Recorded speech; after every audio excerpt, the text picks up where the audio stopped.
Hi, I'm Alan Kay, and I've been principal clarinet of the Riverside Symphony since about 1984.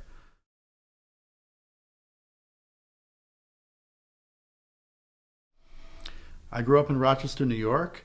My mother was musical. She played the piano. She sang in a local choir. And my father played the clarinet as a hobby. And everybody loved music in our household. We heard records playing all the time, both jazz and classical, all kinds of music. And when it came time in third grade, I think, in my public school, we had a very good music program there. People came around with instruments to demonstrate. We saw the trumpet, we saw the violin, we saw a clarinet. And I figured we already had a clarinet in the house, so it made sense for me to take it, and I started having lessons at that time. And because we had a good public music program in our school, immediately I got to play in a band, and that led to playing in orchestra and all kinds of chamber music and even jazz band at some point. So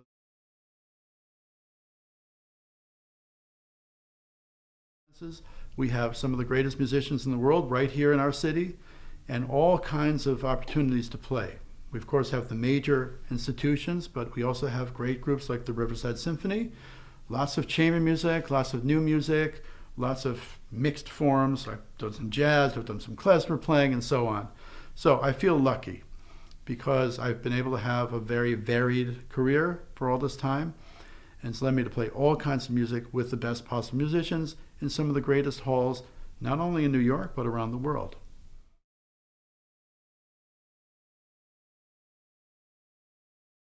One of my most memorable performances was of the Mendelssohn Third Symphony. That's Felix Mendelssohn, his Scottish symphony.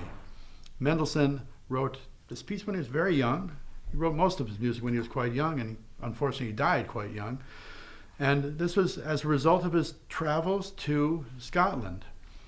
And this little jig is from the scherzo movement, the fast second movement of the symphony, is also appearing on many clarinet auditions around the world.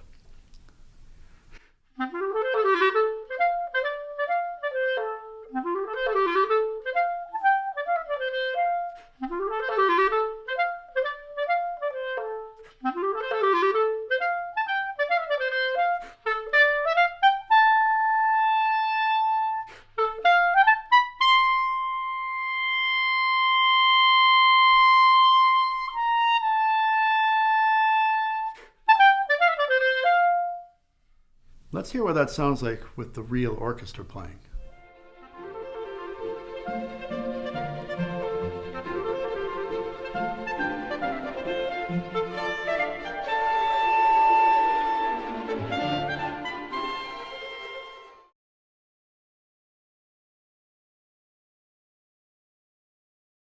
The clarinet is the youngest of the woodwind instruments, at least the classical woodwind instruments. The flute, oboe, and bassoon had already been around for a while. The saxophone came a little bit later, of course. But it is played with a single reed, as opposed to what the oboist and bassoonist have to deal with. That's this little piece of cane. It's actually bamboo, which is dried, and then shaped into this object, which we strap to a mouthpiece like this. And that creates the vibration that we need to make sound.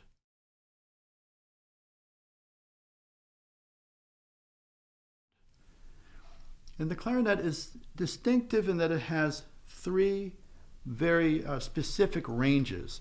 The lowest range we call the chalumeau range, or sometimes we call them throat tones because the throat must be open when you play them. Here's an excerpt from Peter and the Wolf, the famous cat motive, which explores that region, the chalumeau range of the clarinet. It's the cat.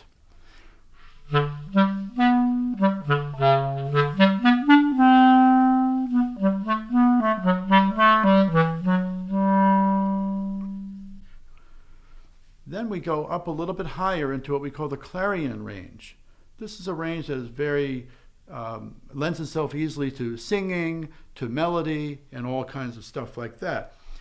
And this is an excerpt from Mozart again. This is from his 39th Symphony in the Clarion range.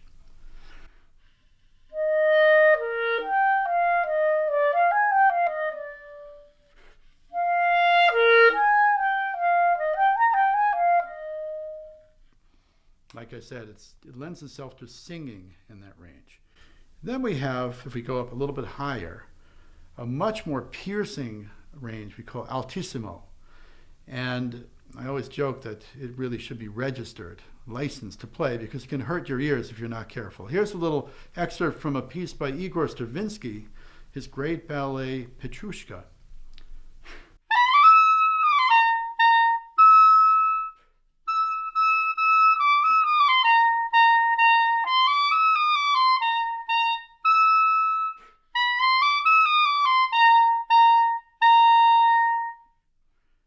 I'm sure you get a sense of what I'm talking about. That is pretty piercing, and you have to be careful with that range.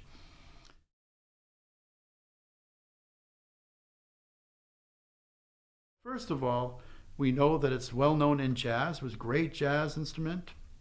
It's very versatile. It has those 3 different ranges, and composers like it for that reason. The 3 distinct registers and the range of the instrument make it possible to do all kinds of music on the instrument, which is why it was well known as a jazz instrument. Benny Goodman, Artie Shaw, those guys. And also you find it in many folk idioms as well. My favorite one is klezmer music. Here's an example of klezmer.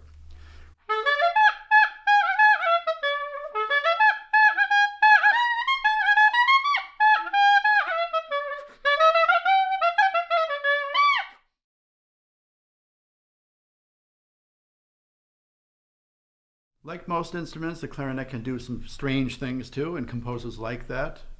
They like to know what extended techniques are available in different instruments.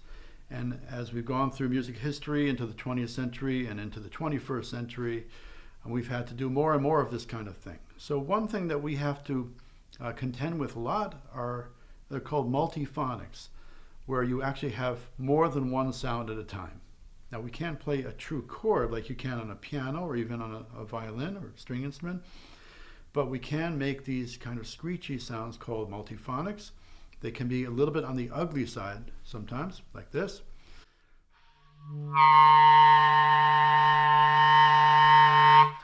But they can also be very nice, kind of sweet, like this one.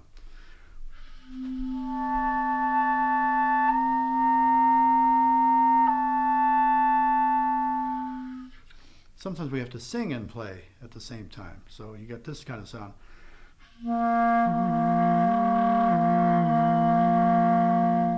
If I go back to that nice sounding multiphonic I had before, I can sing. I can create a kind of chordal resolution.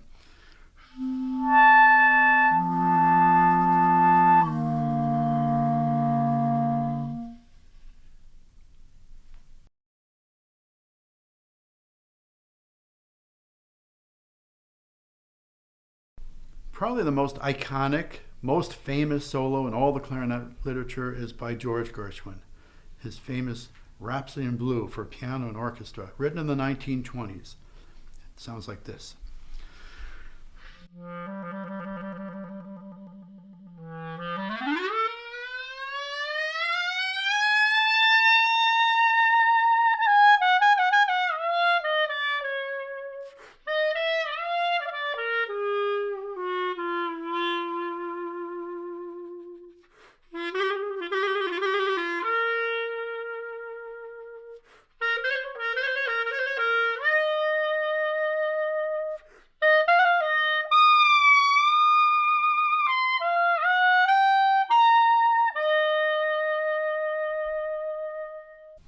So that's a lot of fun to play. It's also a little nerve-wracking. You might be wondering how we make that sound of the glissando. We call that slide a glissando. Well, there are 2 things that I have to do.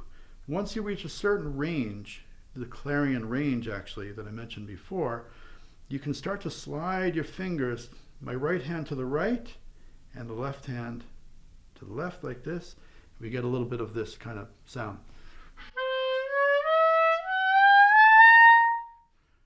to kind of fill in the gaps and make it a little smoother, I have to do some adjustment with the mouth. I have to kind of remove the pressure point from where it would normally be, like up here on the reed, and gradually move downward on the reed and let go.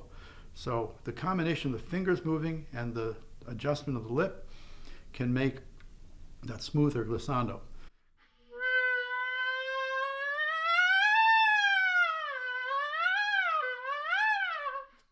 It's kind of fun to play with.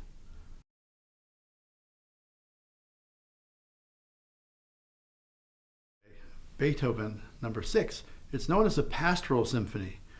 And the story that Beethoven assigned to the symphony was basically simple folk, country people going out and having a picnic by a river. We have one movement devoted to the water music, kind of. There's a storm scene, and then there's the rejoicing after the storm. And this excerpt is from the very first movement when people are gathering and about to go on their little journey.